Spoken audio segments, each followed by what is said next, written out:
talking with Benjamin Watson, who's the tight end par excellence in the NFL. You've had an amazing career, Benjamin, and it has been remarkable to watch. And now here's the play that I remember, and you're going to have to refresh me of when this happened.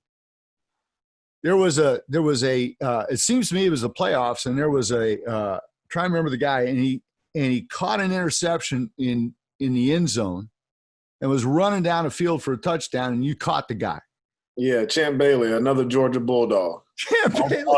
All-time great Georgia Bulldog. Yeah, no kidding. Yeah, and you chased him down. That was 2000. That was January of 2006. Divisional playoffs in Denver at Mile High, and we ended up losing the game. But it was a horrible call. It should have been a touchback. They didn't have pile-on cameras back then. We didn't have that type of technology. Yeah. So the referees just gave the home field advantage. Gave them the ball and won. Yeah. Well, and so those are tough things when you lose a game. I mean, it's, obviously we know you're a father, you've got 7 children, but real world, there's a lot of stuff that goes on, but man, losing a game, it's your profession, it's your job, it's what you stand for, that kind of thing. What's the toughest moments you've had in athletics, and how do you overcome those? Yeah. The losses are tough. And it's not just a losing. It's, you think about all that you've done to get to that point. Every time there's 32 teams and 31 of them are going to go home losers basically at the end of the year. Only one team is going to win the championship. And so for everybody, there's going to be this moment of deflation and disappointment because you've been at this thing since the off season all the way through to January or whenever you end up getting put out of the playoffs, or if you don't make the playoffs. Right. And there's this kind of reset that you have to hit in order to get yourself going for the next year. So those are tough. And I think the latter parts of my career, it gets harder and harder to lose in the end and not finish on top because you don't have much time left. So those are difficult, but also, obviously you got the injuries, those sorts of things that kind of come up out of nowhere, and right. Fighting through those types of things has been a battle for me for sure. So let me ask you this: for a man listening right now who might be going through a difficult moment, and I want to speak also because you have faith in Christ, you have a strong depth of faith. How do you? But man, this is devastating. You're laying on the field and it's done. How do you? You say you got to restart. How do you actually do that? Yeah. For me, it's a lot of it is about perspective. And there've been times when I've been injured and, I've had several major injuries. I've ruptured my Achilles. I've torn another one.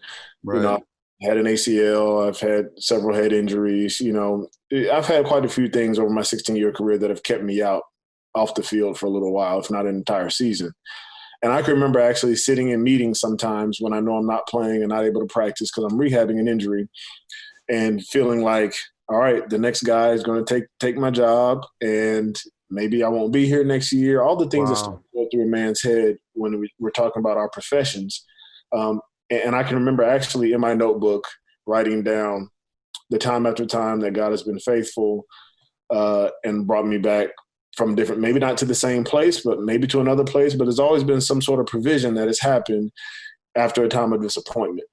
And, many times I've been guilty of thinking that this new challenge is something brand new to him and something that he is surprised with and cannot handle. And then kind of like the children of Israel going over the Jordan River and building the monument on the other side, the altar, I'm reminded of the many times that, stuff looked like I was dead and it was over. And because he wanted me to continue, he provided healing and provided an opportunity to keep going. So that, part of it is having, going through the exercise of remembering your past and the faithfulness of the past. That's huge. And David said that in Psalms. He said, it says he encouraged himself in the Lord. speaks about him in Samuel, and it says that when he was down, he encouraged himself in the Lord. And how you encourage yourself in the Lord is remember those things he has done for you. Right? That's a huge deal right there, man. That's strong because you've been part of a Super Bowl winning team, but you also lost to Eli twice. Well, yeah, actually, I lost once, but the club they lost again when I was gone. But the club, which is crazy because Eli, we trained together for the combine. I mean, we're the same class. We're class 2004, and we're no friends. kidding. I love him to death, and he's a great guy. Great guy, but man, I remember sitting there in 2007, and we were undefeated, and right. We're getting down to 3 minutes left in the game, and I started having visions of confetti, and this guy, throws a pass down the field. Tyree catches it, then he throws a fade to Plaxico Burress, and all of a sudden, that's it. So that's how it goes. So now you have to deal with disappointment. You have to deal with things that hit you as a man, and you got to pick yourself back up and encourage yourself in the Lord. Now, does part of that work out in that what encourages you when you help others or encourage others? Well, I think that along our Christian journey, we are supposed to be someone's encourager, somebody's Barnabas. We're supposed to, find ways to speak life into people, even in tough situations. And I think that some of the largest ministries that we have comes in times that are tough. The good times are, you're supposed to minister in those times too, but it seems that as humans, we resonate and we gravitate more towards encouraging words when we are in a time of discouragement. Yeah. And so how we handle disappointment is very, very, very important, not only for us as individuals, but as ambassadors of the cross. How people see us go through disappointment is very important and it's not that we're supposed to smile through everything. Like, our authenticity is important. We need That's huge. That's huge. Yeah. We need to know that we are disappointed and sad about things. But that we have, a hope that is beyond anything that this world can offer. That's the whole point of it. So I think you hit something right there. When we talk about hope, we live in a world that really beats hope down. And, I just did a series of messages on Keep Hope Alive, which of course goes back to a man who ran for president years ago. Mm-hmm. But the whole thing is that hope gets beaten up a lot. And you wrote about that. You wrote towards that in a book, Under Our Skin. And really, it seems to me, and you can tell me the process, it seems to me you wrote something that went viral on Facebook about the decision in Ferguson, Michael Brown, and all that stuff. That was 2014, if I'm not mistaken. Yeah. And injustices, and then the misunderstandings, and then, of course, if you will, a cacophony of voices and sounds, and you wrote something on your Facebook, and it went viral, and then that ended up becoming a book. Tell me about that journey, and because one of the last things you said on that Facebook post was, "I'm hopeful." Mm-hmm. Yeah. Tell me about that journey and what happened on that, Benjamin. Yeah, I mean, as you summarized, if we can all take ourselves back to 2014, the killing of Michael Brown by the officer and all of the uproar that happened after that. And, when the decision was made by the grand jury not to indict the officer, there was a reaction, an emotional reaction, because so many of us had followed this case. And this was, incident, you count the number after a long summer of these sorts of police and altercations under questionable circumstances, things that we didn't know, where Black men were being killed by officers in questionable circumstances. And so there was kind of a fever pitch when it came to that. Mm-hmm. And I was no different. I was following this as well. And so, after the grand jury didn't indict, I wrote the Facebook post, as you said, just really just laying out my emotions as an American, as a father, as a Black man, a believer, all those things that I characterize myself as.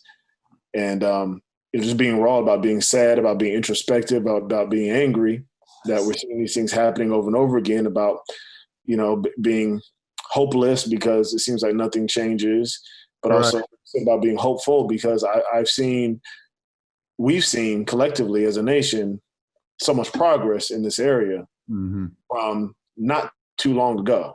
I mean, we're not talking about hundreds of years. I mean, we're talking about a generation. I mean, I'm literally the first generation really in my family that was born a citizen of this country because my parents, born in 1956, technically weren't really full citizens because they couldn't, Black people couldn't vote. And the Fair Housing Act. So when you look at it and think about it, it's not that long ago for us to get to a place where we are now in real time. And so I wrote about those things, but also wrote about, that the gospel is really the answer.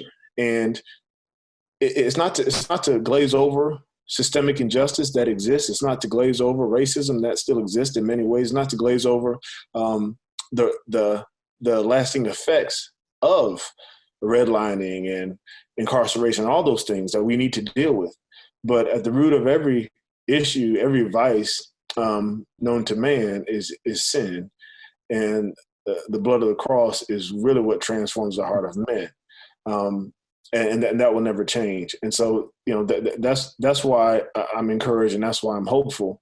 And it's kind of twofold. We need to collectively address the injustice that continues. But we also need to understand that, hey, if I correct these things and I don't present the gospel to people, then, we can sing Kumbaya and go to hell, all of us. So there is life after this, and there is eternal life, which begins by knowing, God and Christ who he sent. And so those two things together are important.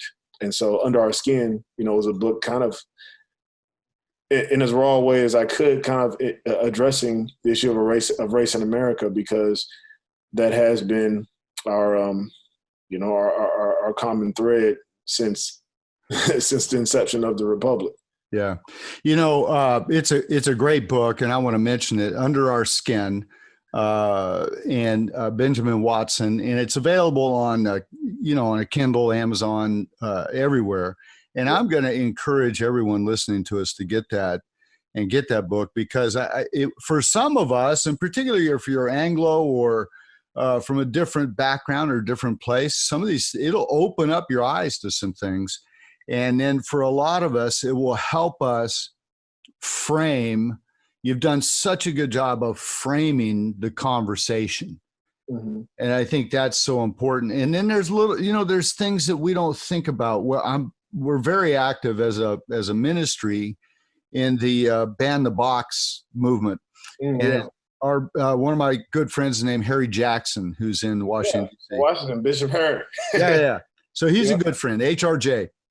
And Harry, is the one that really brought this to light to me. And then Dr. Dwayne Pickett down at New Jerusalem in Jackson, who's a very close friend. And they both brought this to me. And I went, wow, I had no idea that, the front page of an employment thing has a little box that says, have you ever been convicted of a felony?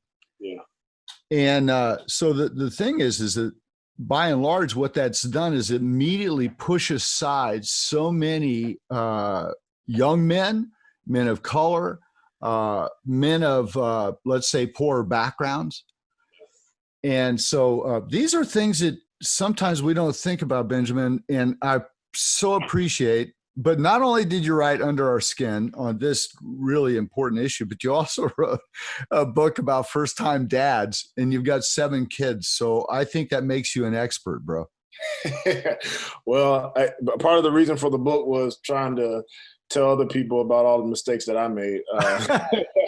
That was it was my wife's idea actually to write that. Oh, book. No, it wasn't. Okay, it was, and she said, you should make, maybe after our second or third kid, she said, you should make a handbook for dads. Practical stuff for dads, because fathers, they have every book in the world for women. But I wanted this book to be a what to expect when she's expecting for guys. So in the book, it's called The New Dad's Playbook, Gearing Up for the Biggest Game of Your Life. And in it, it's part exhortation, encouraging fathers that, no matter what you've seen out of fatherhood before, you have what it takes to be a dad you were equipped to be. Also, we need you to be that dad, and also challenging men when it comes to fostering the relationship with their baby's mother, because that's where fatherhood and parenting really starts. That's what creates the thermostat of care inside of the house, how you treat the mother. Hopefully you are married to her, but even if you aren't, that relationship really is paramount when it comes to raising healthy children.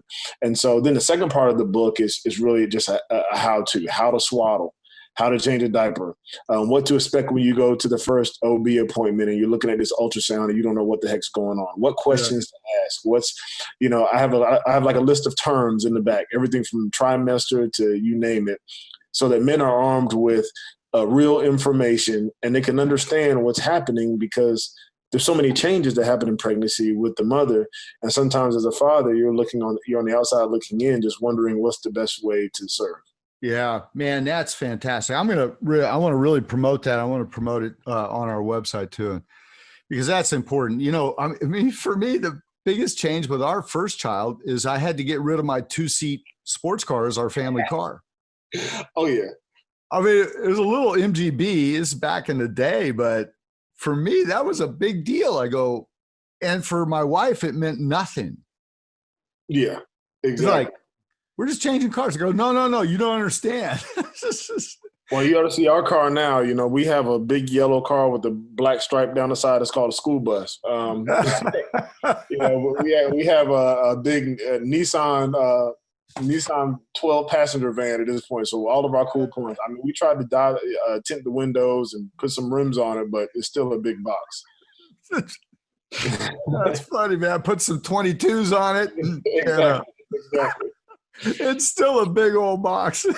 Yeah, but at least you can have some good sound in it. True. Yeah. I mean, for all the videos and the kids music that we play going down the street. Well, I want to pray God's blessing on you, Benjamin, in this coming season and whatever, the Lord's leading you into next. And I pray that whatever your hands are put to, that God prospers that. And wherever you put your feet, it's holy ground. And I pray protection over the accusations. The Bible says in Corinthians, Paul said, we're ministers of reconciliation. Reconciliation in the original language is the opposite of accusation. And so what comes with being a minister of reconciliation is accusation. And reconciliation, we talk about, there's a lot of that, reconciliation of the races, but I think you hit it. It's sort of like peace in the Middle East. Yeah. You're not going to have it when there's war in people's hearts. So reconciliation doesn't start with, we're not ministers of reconciliation between us. It's between God and us. And man, I appreciate not only what you've said, but the fact you're putting it in print. I've got it on my iPad here. I've got it on my download, Under Our Skin. Awesome. Great book, man. And then The First Time Dad, I want to get that out to guys. So thank you for taking the time. I look forward to spending time with you again in the future. And I'd love to have you come share your story with some of our men and events and things we do across the country. I appreciate everything you're doing for fatherhood, for all your other initiatives. I read about the human trafficking and the race and equity and all those things. Yeah. I think that's really powerful and that's definitely needed. So I appreciate your leadership in that role as well. Yeah. Well, you know what? We just keep our head down and go after it, right? That's it. I mean, that's kind of what you do. People see you've caught almost 600 passes in the NFL, which means you've gotten hit by some really big people. Tell me about it.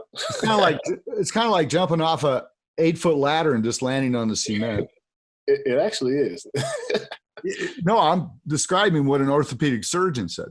Yeah. And yet the greatness, if you will, of what you've done is in what people don't see. It's the block that was made.